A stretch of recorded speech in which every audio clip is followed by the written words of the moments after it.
आज की क्लास में कक्षा 10th का मैथमेटिक्स में प्रश्नावली 6.3 का सबसे पहले हम लोग परमेय करेंगे। ठीक है, तो इसमें पहला परमेय हो जाएगा 6.3।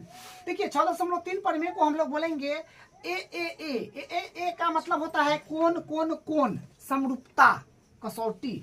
आपको एग्जाम में आ जाएगा डायरेक्ट कि कौन कौन कौन समरूपता सिद्ध करे, तो आपको जो अभी बताएंगे उस तरह से करना होगा। ठीक है, तो परमेय 6.3 को हम लोग क्या बोलेंगे, कौन कौन कौन कसौटी इसको कहा जाता है। ठीक है, कौन कौन कौन समरूपता भी बोल सकते हैं। ए का मतलब होता है कि इंग्लिश में ए को एंगल बोलते हैं, एंगल एंगल एंगल, ए मतलब एंगल। ठीक है, इसी को हिंदी में कौन कौन कौन बोला जाता है। तो हम बिना देरी किए हम लोग क्वेश्चन पर आ जाते हैं। क्या है, देखिए बोला है कि परमेय 6.3 में क्या है, परमेय 6.3 का मतलब समझ गए कि कौन कौन कौन वाला इसमें बात चलेगा।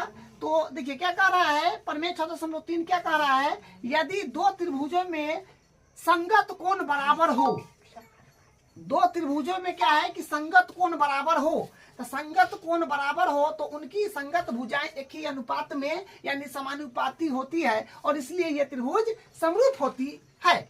मतलब परमेय 6.3 क्या कहता है, देखिए यदि दो त्रिभुजों में संगत कोण बराबर हो तो उनकी संगत भुजाएं एक ही अनुपात में यानी समानुपाती होती है, और इसलिए ये त्रिभुज समरूप होते हैं।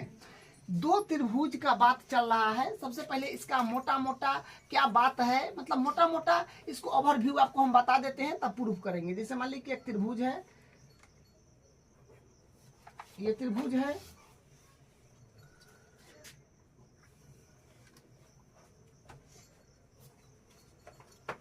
इसका नाम दीजिए ए बी सी, कुछ भी नाम दे सकते हैं। इसका नाम देते हैं एम एन ओ। ठीक है, तो क्या कहा गया है कि दो त्रिभुज में, तो हम लोग दो त्रिभुज बना लिए, एक ये है और एक ये है, दो त्रिभुज बना लिए हैं। दो त्रिभुज में संगत कोण बराबर हो, दो त्रिभुज में माने ये दोनों त्रिभुज में क्या है कि संगत कोण बराबर है। संगत कोण बराबर का मतलब कोण ए जो है, ये इस कोण ए संगत है एम के, तो कोण ए बराबर होगा कोण एम के।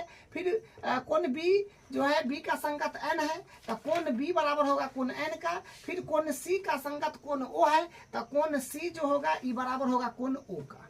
ठीक है, मतलब कोण ए बराबर हो जाएगा कोण एम का, और कोण बी जो है ई बराबर होगा कोण एन का, और कोण सी जो है ई बराबर होगा कोण ओ का। ये क्या है, ये दिया हुआ है, यानी यदि ऐसा हो, यदि ये वाला बात होगा कि दो त्रिभुज में उनका प्रत्येक संगत कोण बराबर होगा, तो क्या कह रहा है, तो उनकी संगत भुजा एक ही अनुपात में होगा। संगत भुजा क्या होगा, एक ही अनुपात में होगा, यानी ए बी जो होगा ये बट्टा होगा एम एन बराबर, और बी सी जो होगा ये बट्टा होगा एम एन एम ओ के, फिर बराबर होगा ए सी बट्टा एम ओ।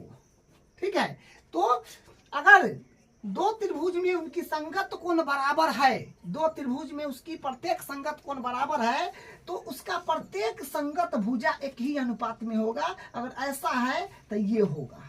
ठीक है, ये बात होगा, अगर ऐसा है तो ये होगा, तो हम लोग प्रूफ करके ये वाला चीज लाएंगे।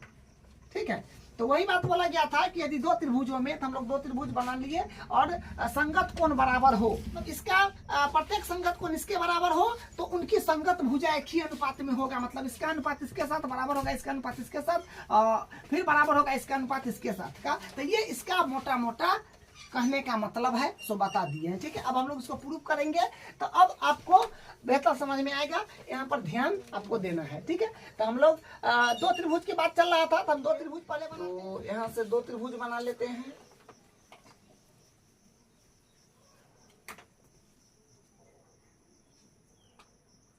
इसका नाम ए बी सी देते हैं। एक और त्रिभुज बनाना है, क्योंकि बोला है दो त्रिभुजों, तो दो त्रिभुज बनाना है। एक और त्रिभुज बना लीजिए।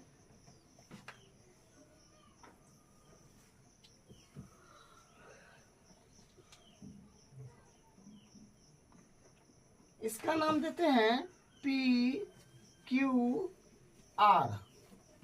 ठीक है, तो हम लोग अभी तक दो त्रिभुज बना लिए हैं। जो बोला था यदि दो त्रिभुजों में, तो दो त्रिभुज बोला था, तो दो त्रिभुज बना लिए हैं।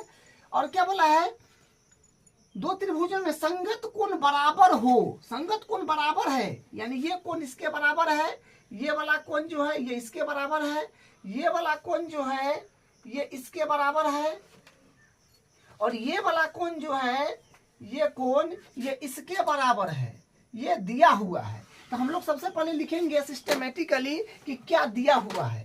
तो दिया हुआ है अपने पास में, वो लिखते हैं, दिया है कि कोण ए बराबर है, बोला है संगत कोण बराबर है, तो कोण ए के संगत कोण पी है, तो कोण ए बराबर होगा कोण पी, फिर कोण बी बराबर होगा, कोण बी बराबर होगा कोण क्यू, फिर कोण सी बराबर होगा कोण आर। ठीक है, ये चीज क्या है, दिया हुआ है।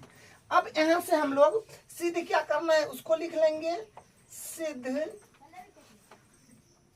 सिद्ध करना है।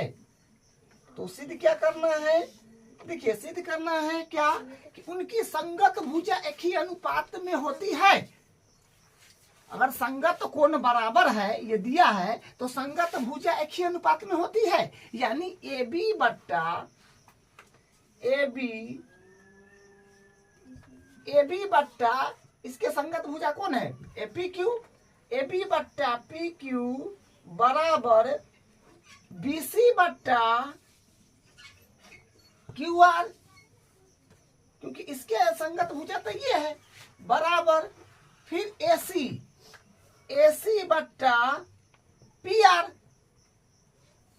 ठीक है, प्रत्येक संगत भुजा एक ही अनुपात में होती है, ये प्रूफ करना है।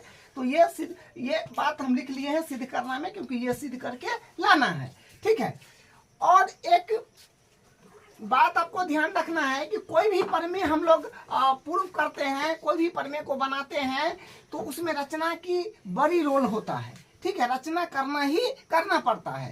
ठीक है, आप कहेंगे कि सर हम कैसे जानेंगे कि रचना करना है या नहीं करना है। देखिए बात है कि आपको क्वेश्चन पहले फ्रेश होना चाहिए, क्वेश्चन आपको जो कराएंगे उसको पहले आपको सीखना है, उसके बाद आपको पता चलेगा कि कहाँ रचना करना पड़ता है, कहाँ क्या करना पड़ता है। क्वेश्चन आपको माइंड से फ्रेश होना चाहिए। ठीक है, तो हम सबसे पहले यहाँ पर रचना कर रहे हैं।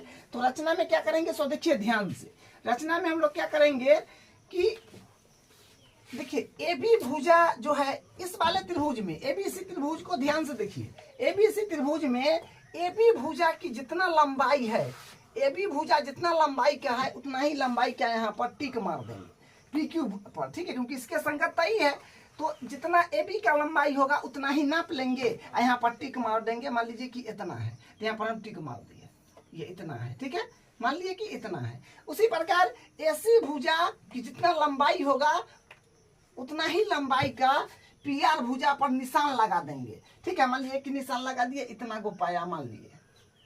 ठीक है, और इसको मिला देंगे, क्या करेंगे, इसको मिला देंगे। तो इसको मिला देंगे तो अपने पास में ये मिला दिए। ठीक है, इसका नाम मान लीजिए कि m और इसका नाम n दे दिए। ठीक है, m n, इसका नाम m, इसका नाम n दे दिए। ठीक है, तो रचना में लिखेंगे भुजाओं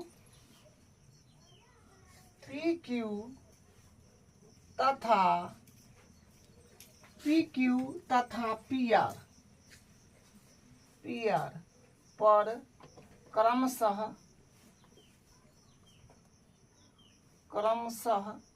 बिंदु m और n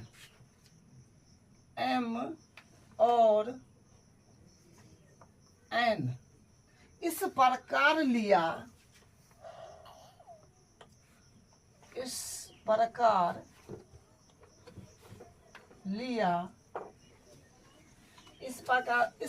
लिया कि ए बी बराबर हो पी एम का, ए बी बराबर पी एम तथा AC बराबर PN, AC बराबर PN।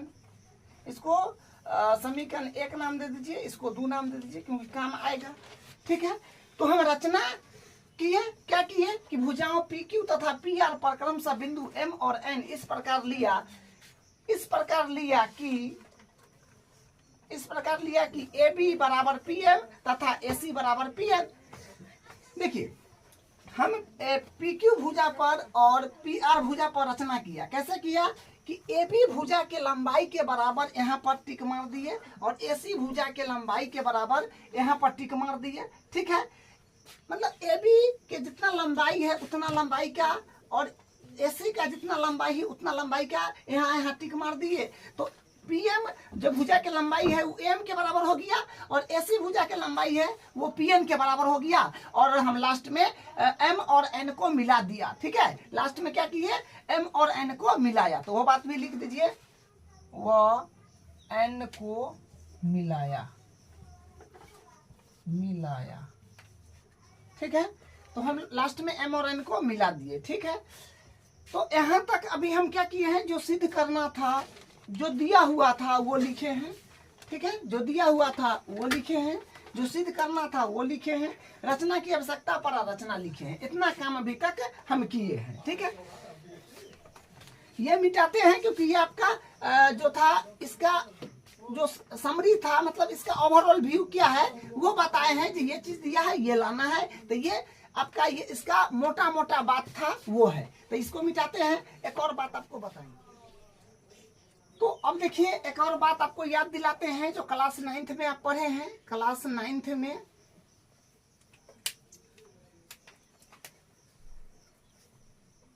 में आप पढ़े हैं क्या चीज, 9th क्लास में देखिए आप पढ़े हैं क्या कि साइड एंगल, साइड सर्वांग समता पढ़े हैं, जिसको बोलते हैं भुजा कोण भुजा। ये आप क्लास 9th में पढ़े हैं। ठीक है, भुजा कोण भुजा पढ़े हैं। देखिए, जब दो त्रिभुज का दो भुजा और उसके अंतर्गत कोण, उसके बीच का कोण अगर बराबर है, दो भुजाएं बराबर हो और उनके अंतर्गत यानी उनके बीच का कोण बराबर हो, तो भुजा कोण भुजा से यानी साइड एंगल साइड से हम कहेंगे कि वो त्रिभुज सर्वांग सम है। जैसे आपको हम बना के बताते हैं, दो त्रिभुज से मान लीजिए कि ये त्रिभुज है, फिर ये एक त्रिभुज है। ठीक है, इसका नाम देते हैं ABC, इसका नाम DEF। देखिए, ये भुजा जो है इस भुजा के बराबर है और ये भुजा जो है इस भुजा के बराबर है और ये कोण बराबर है। ठीक है, कोई और कोण नहीं, इस ये भुजा और ये भुजा के बीच का कोण लेना पड़ेगा, तभी ये साइड एंगल साइड मान्य होगा। ठीक है, कोई यहाँ का कोण नहीं। तो ये भुजा इसके बराबर है, ये भुजा इसके बराबर है, ये कोण इसके बराबर है। ठीक है, जैसे यहाँ पर आप देख पा रहे होंगे, क्योंकि इसी के बराबर हम रचना की है। इसमें इसी के AB लंबाई के बराबर है PM और AC लंबाई के बराबर है PN, यानी AB लंबाई के बराबर है PM और AC लंबाई के बराबर है PN, जो कि हम रचना की है। आप देख पा रहे हैं कि ये और ये बराबर है और ये बराबर है, क्योंकि हम लोग रचना करे हैं। और उसके बाद ये कोण और ये कोण बराबर है, जो पहले ही से दे रखा है यहाँ पर। देखिए, कोण A बराबर है कोण P का, इसके संगत ये बराबर है। तो ये चीज और ये मतलब ये दोनों त्रिभुज में ये वाला नियम तो आराम से लग जाएगा, साइड एंगल साइड। तो साइड एंगल साइड में क्या होता है कि ये त्रिभुज और ये त्रिभुज में आप देख रहे हैं कि AB जो है, ये AB ये बराबर है किसका, DE का। उसके बाद फिर AC जो है ये बराबर है DF का, ये बात है। और इसके अंतर्गत कोण जो है कोण A ये बराबर है कोण D का, ये भी बात आप देख रहे हैं उसमें। तो हम क्या कहेंगे कि साइड एंगल साइड सर्वांग समता से सर्वांग समता से क्या हो जाएगा कि त्रिभुज ए बी सी सर्वांगसम हो जाएगा त्रिभुज डी ई एफ का। ठीक है, तो जब दो त्रिभुज सर्वांगसम होते हैं तो उनके संगत कोण और संगत भुजा यानी प्रत्येक संगत कोण और प्रत्येक संगत भुजा बराबर होता है। ठीक है, तो यहां पर हम लिखेंगे अतः संगत कोण तथा संगत भुजाएं बराबर होते हैं, समानुपाती समरूप में होता है। ठीक है, तो सर्वांगसम में प्रत्येक संगत कोण और संगत भुजा बराबर होते हैं, तो हम ऐसे कह सकते हैं कि कोण ए बराबर होगा कोण डी का, फिर कोण बी बराबर होगा कोण ई का, इसका संगति बराबर होगा इसका संगति ये बराबर होगा इसका संगति ये बराबर होगा, जो कोण सी बराबर होगा कोण एफ का, और उसके बाद प्रत्येक संगत भुजा बराबर होगा। यहाँ से हम ये बात भी कहेंगे कि ए बी जो होगा ए बी बराबर होगा डी ई का, और BC जो होगा ये बराबर होगा EF का, और DF जो है ई बराबर हो जाएगा किसका AC ना, AC जो है ई बराबर हो जाएगा AC बराबर हो जाएगा DF का। ठीक है, तो यही काम हम अब करने वाले हैं किसमें, इसमें करेंगे ये, और ये त्रिभुज में सेम वही बात हो रहा है। ठीक है, आपका ओवरऑल व्यू समझा दिए कि ये काम वहां पर होगा। ठीक है, तो ये बात आप समझ गए, इसको हम मिटाते हैं उसमें करते हैं। ठीक है, तो अब यहाँ पर सेम काम करेंगे जो आपको बताया है, त्रिभुज ABC लेंगे और त्रिभुज PMN लेंगे। तो यहाँ पर लिखेंगे त्रिभुज ABC व त्रिभुज PMN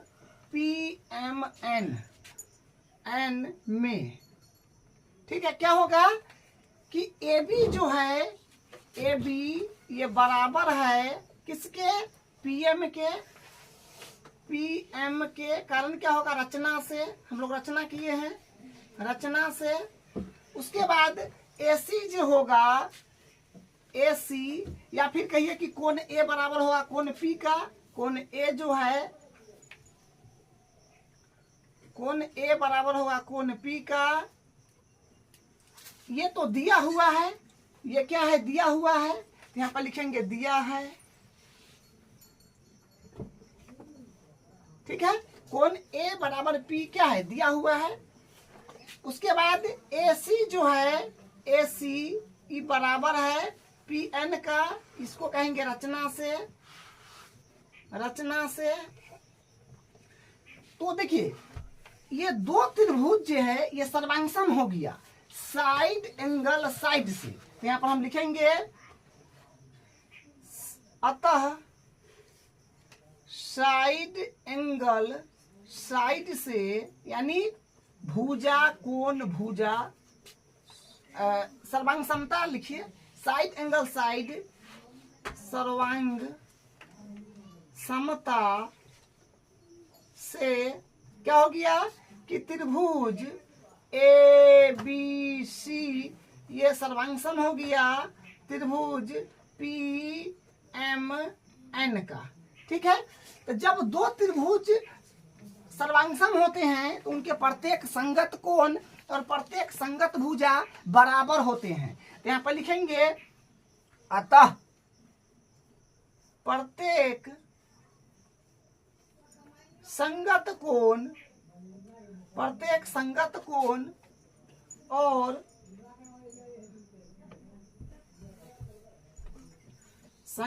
कोण और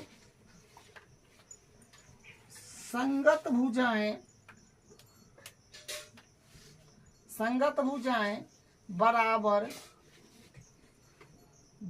होंगे। ठीक है, तो अतः प्रत्येक संगत कोण और संगत भुजा बराबर होंगे। आप जानते हैं जब दो त्रिभुज सर्वांगसम होता है तो प्रत्येक संगत कोण और प्रत्येक संगत भुजा बराबर होते हैं। तो देखिए ये भुजा तो इसके बराबर यहाँ पर हो ही रखा है, कहाँ गया रचना से, तो समीकरण एक और दो मानिए लिए हैं, ये इसके बराबर है और ये इसके बराबर है, तो इसको करने की कोई नीड नहीं है क्योंकि यहाँ पर ऑलरेडी पहले से है।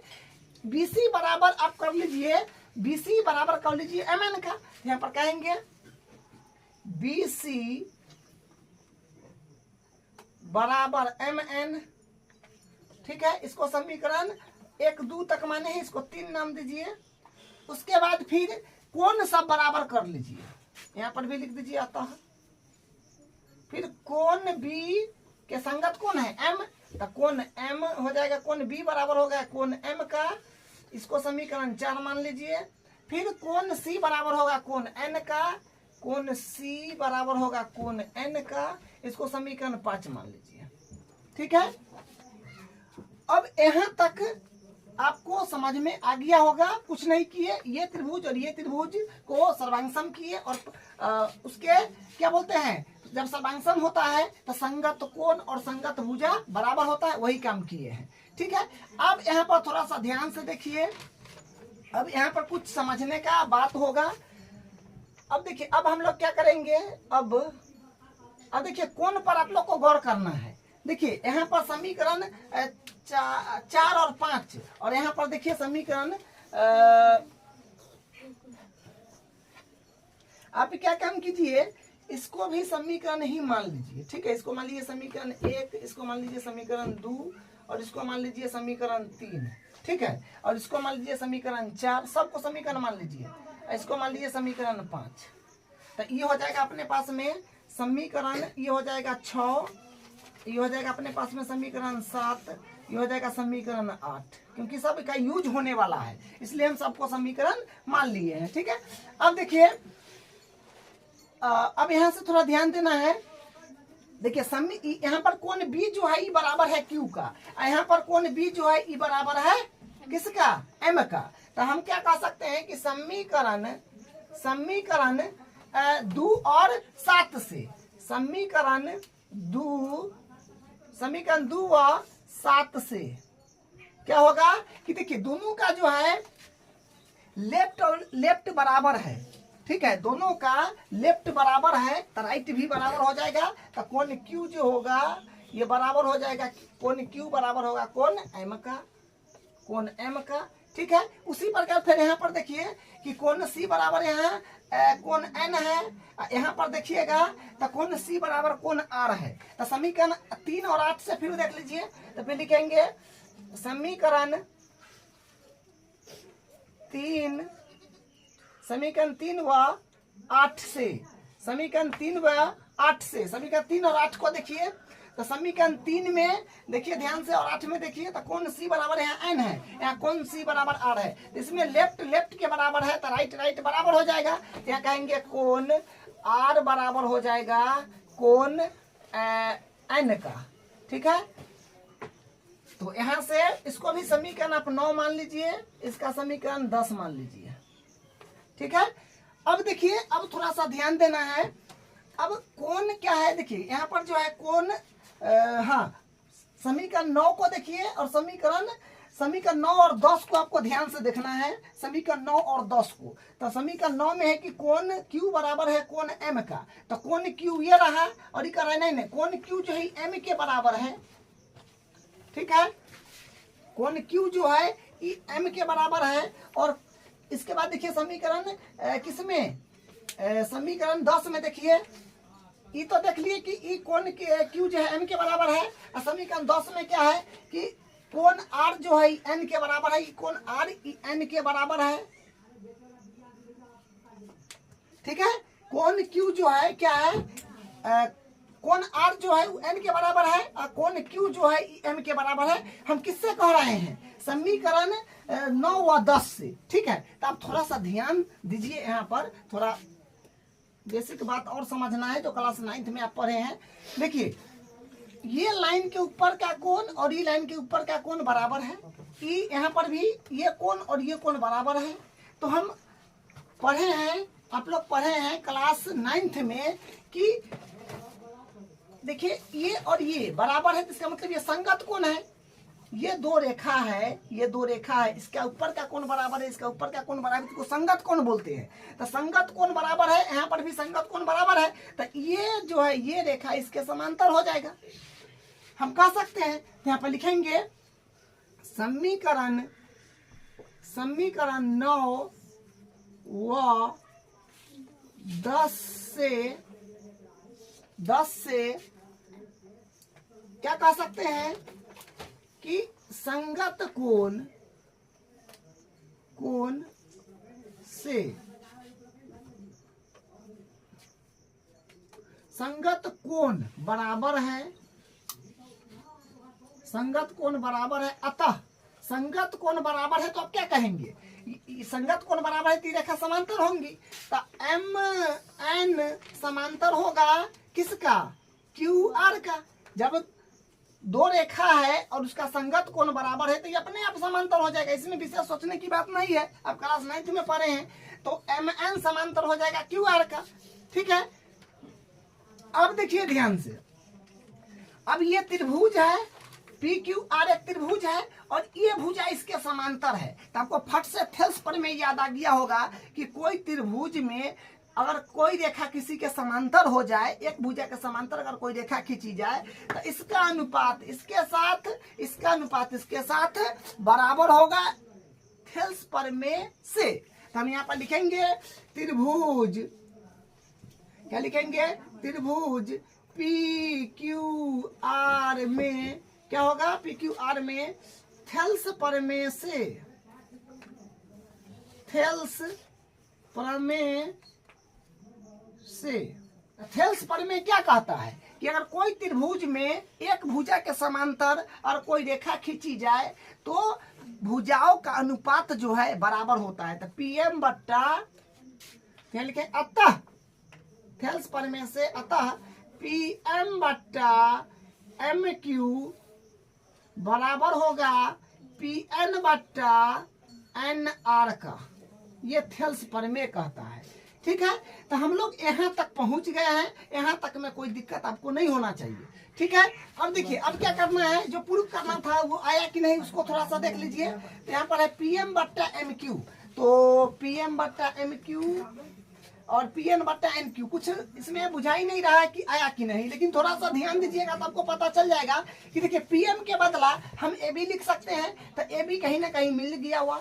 उसके बाद पी एन है तो पी एन के बदला हम ए सी लिख देंगे, तो इस पी एन के बदला यहाँ पर ए सी आ जाएगा, तो मतलब मिलने लगेगा कुछ ना कुछ। हम समीकरण 4 और 5 से चेंज करेंगे तो ये और ये चेंज हो जाएगा, ठीक है। माने ये वाला वैल्यू मिल जाएगा और ये वाला वैल्यू मिल जाएगा, क्योंकि पीएन देखिए पीएन के बदला हम ए बी लिख सकते हैं, तो पीएन के बदला ए बी लिख देंगे जब चाहे तब, तो ये वाला ऊपर का मिल जाएगा। लेकिन बात है कि निचका तो नहीं मिलेगा, निचका तो अपने पास में क्या है, निचका जो है ये तो अपने पास में देखिए निचका जो है ये एम क्यू है, निचका जो है ये इतना है एम क्यू, तो इतना है, लेकिन ये कह रहा है कि नहीं पी क्यू चाहिए, अपने पूरा चाहिए पूरा। तो छोट से बढ़ पर जाने के लिए, क्योंकि इतना है लेना है पूरा, तो छोट से बढ़ पर जाने के लिए क्या करेंगे, एक जोड़ देंगे व्युत्क्रम करके, जो आप ये तीसरा बार सीख रहे हैं, ठीक है। उसी प्रकार पीएन, तो पीएन के बदला हम एसी लिख सकते हैं, पीएन जो है अपने पास पीएन के बदला तो एसी लिख सकते हैं, तो ये ऊपर का आ जाएगा। लेकिन इसके नीचे है एनआर,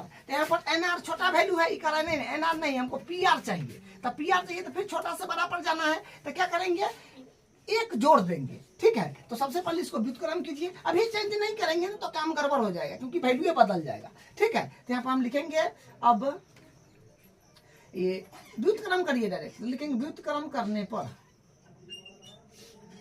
व्युत्क्रम करने पर, तो व्युत्क्रम करने पर क्या हो जाएगा, एम क्यू ऊपर चला जाएगा और पी एम नीचे आएगा और बराबर फिर एन आर ऊपर चला जाएगा और पी एन नीचे आ जाएगा, ठीक है। और प्लस 1 कर देंगे तो छोटा से बड़ा पर हम लोग पहुंच जाएंगे। तो एम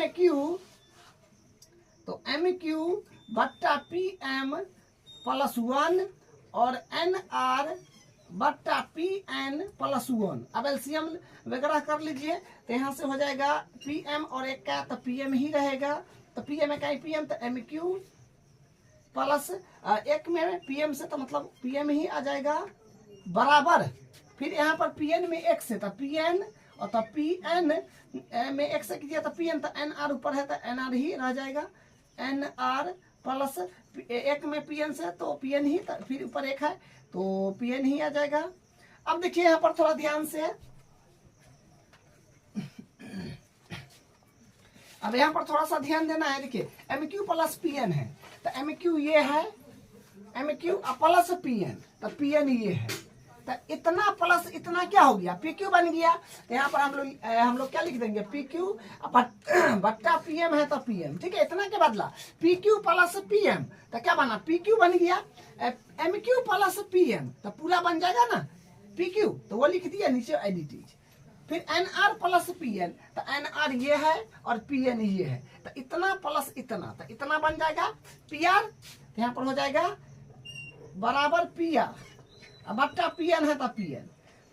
अब क्या करेंगे, इसको व्युत्क्रम कर देंगे, ठीक है, क्योंकि एक बार व्युत्क्रम किए थे, माने पलटे थे, तो आप इसको सुलट देंगे, तो फिर व्युत्क्रम ले लेंगे। व्युत्क्रम करने पर, व्युत्क्रम करने पर, ठीक है। तो व्युत्क्रम करने पर क्या होगा, नीचे वाला ऊपर, ऊपर वाला नीचे, तो पीएम ऊपर चला जाएगा, पीएम ऊपर चला जाएगा और पी क्यू नीचे आ जाएगा, बराबर पी एन ऊपर चला जाएगा और पी आर नीचे आ जाएगा, ठीक है। अब यहाँ पर देखिए क्या करेंगे, अब फिर यहाँ पर हम लोग हाँ वैल्यू को आप चेंज कर लीजिए। पीएम के बदला हम क्या लिख सकते हैं, यहाँ से देखिए पीएम को हम लिख सकते हैं ए बी, तो पीएम को लिख देंगे ए बी, बट्टा पी क्यू है वो एडिटीज, बराबर पीएन को हम लोग क्या लिख सकते हैं, पीएन को ए सी, तो यहाँ पे लिख देंगे ए सी बट्टा नीचे जो है एडिटीज पी आर। इसमें लिख दीजिए कारण जरूर, समीकरण 4 व समीकरण 5 से, ठीक है। समीकरण 4 व 5 से ये बात हुआ है, तो वो बात को लिखना है आपको। तो यहाँ से ये चीज आया है, तो ये प्रूफ हो गया है, ठीक है। देखिए ए बी बट्टा पी क्यू, तो ए बी बट्टा पी क्यू, फिर आया ए सी बट्टा पी आर, तो ए सी बट्टा पी आर, ये नहीं आया है। तो ये काहे नहीं आया है, से देखिए आपको बताते हैं, वो भी करेंगे तो आ जाएगा, लेकिन मेन प्रूफ अपना ये हो गया है। देखिए हम क्या किए हैं रचना में, ये भुजा के बराबर रचना किए हैं इस वाले त्रिभुज में, और ये भुजा के बराबर हम रचना किए हैं ये वाला त्रिभुज में, और दोनों को मिला दिए थे, ये काम किए थे। अगर मान लीजिए कि ये भुजा के बराबर और ये भुजा के बराबर हम अगर रचना करते, ये भुजा के बराबर, तो लाइन कुछ इस प्रकार का हो जाता, ठीक है, इस प्रकार का लाइन हो जाता, तो यहाँ पर क्या होता, ये वाला बात मिल जाता था, फिर एगो छूट जाता, ठीक है। लेकिन अब आपको करना है, ये वाला भी चीज लाना हो तो इसके बराबर करिए और इसके बराबर भुजा ले लीजिए, तो ऐसे रचना हो जाएगा। तो ये वाला चीज मैंने फिर कोई दूगो चीज आ जाएगा, ठीक है। तो उतना ज्यादा अपने को भारी भरकम नहीं करना है, बस बात वही है, ये चीज आ गया है, तो यही इसका प्रूफ है, ठीक है।